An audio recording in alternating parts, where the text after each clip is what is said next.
Hi everyone, thanks for joining me today for our teen craft program.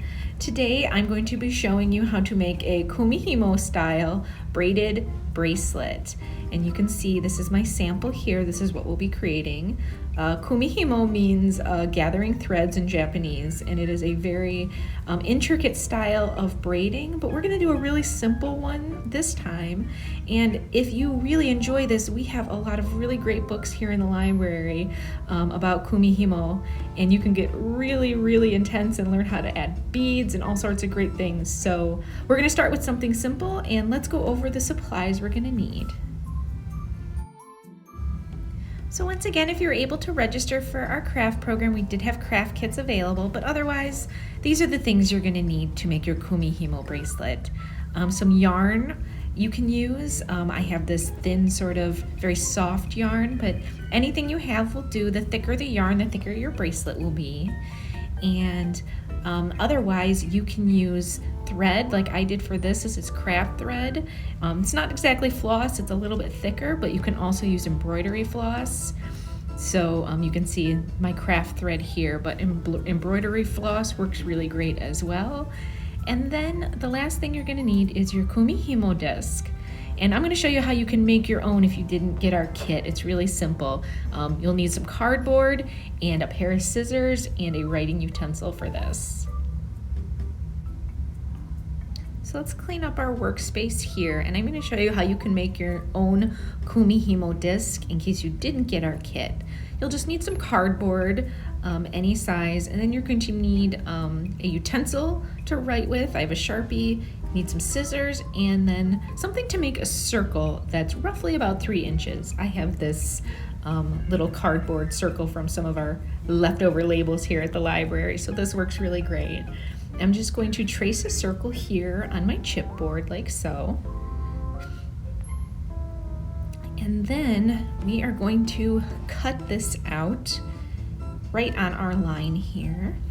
And you can use any sort of cardboard, chipboard. Some people use craft foam. Thicker is probably a little better, but we're just going to cut out our circle here. And that is our first step. Doesn't have to be perfect, no worries. As circular as possible and in a size that works well for your hands. So there we go for that. And now what we're going to do is take our Sharpie here and we are going to draw our lines that we are going to cut. Now for this project, we are going to have 8 slots that we're going to use. So the way I do it is here, do 4 at once, and then rotate it, and we're going to do 4 more. Now, Kumihimos can be very intricate. You could have anywhere to like 32 different slots. So we're doing a very simple one to start with, but we'll just mark our dot in the center here. And we're gonna cut out along these lines. And as you start to do it, you'll know if you like sort of a longer slot to put it in, if you want something a little shorter.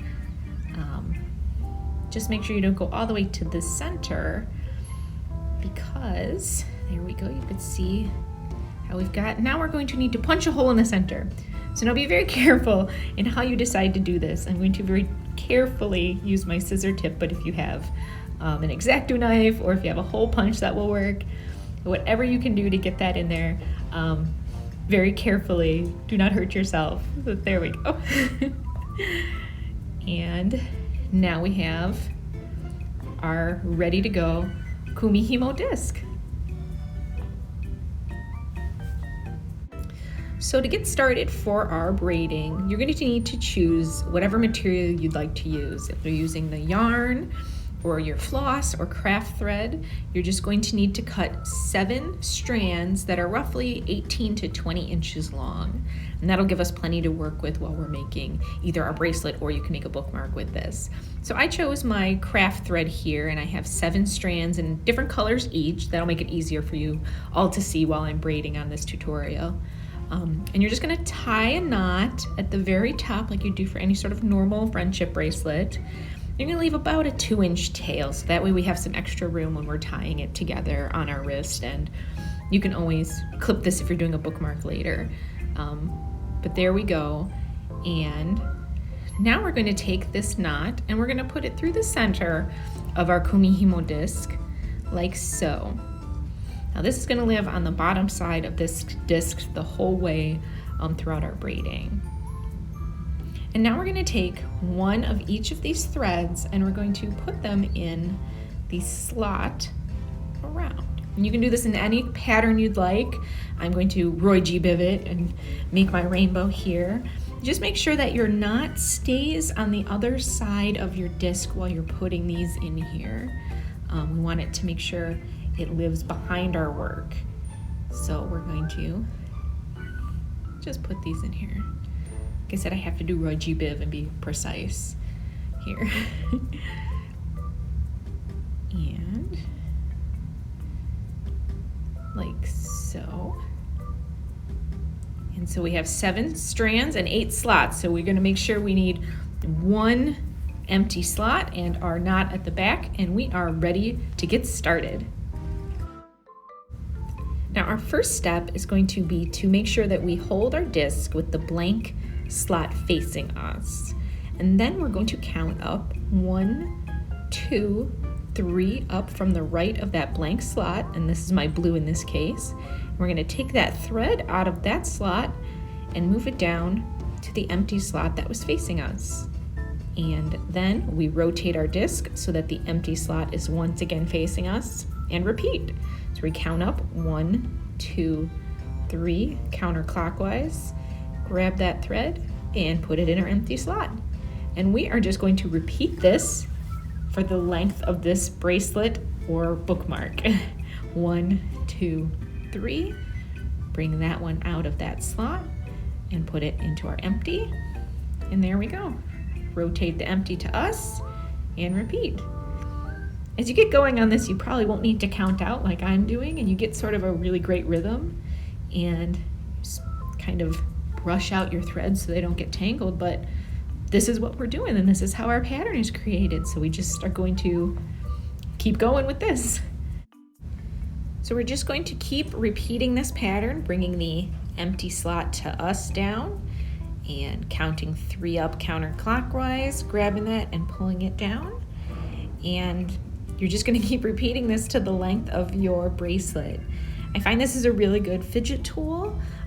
If you're somebody who really enjoys using those, this can be really great during your meetings or during an e-learning session or anything where you feel like you need to utilize that fidget tool, because you just kind of get into a rhythm with this pattern and brushing out your threads and just repeating how you're going here. So I'm gonna speed this up a little bit so we can get to the end here. We keep on braiding here, and third one down, like so. And you can see how we're going here on the end, and you can see how our braid is happening on the back end through that hole. And that keeps that out of the way. It's looking really good, and we're just going to keep on continuing doing this pattern. And if you accidentally grab one of the wrong threads, maybe you went 2 up instead of 3 while you're doing this, that's okay. You won't even notice it once you start your next round. So no stress. This is a really easy craft. And you keep going here, speeding this up, brushing it out so it doesn't get tangled. You can see we're getting longer. You don't want to watch this whole process, so I'm going to speed this up so you can see. I promise I'm not really moving this fast.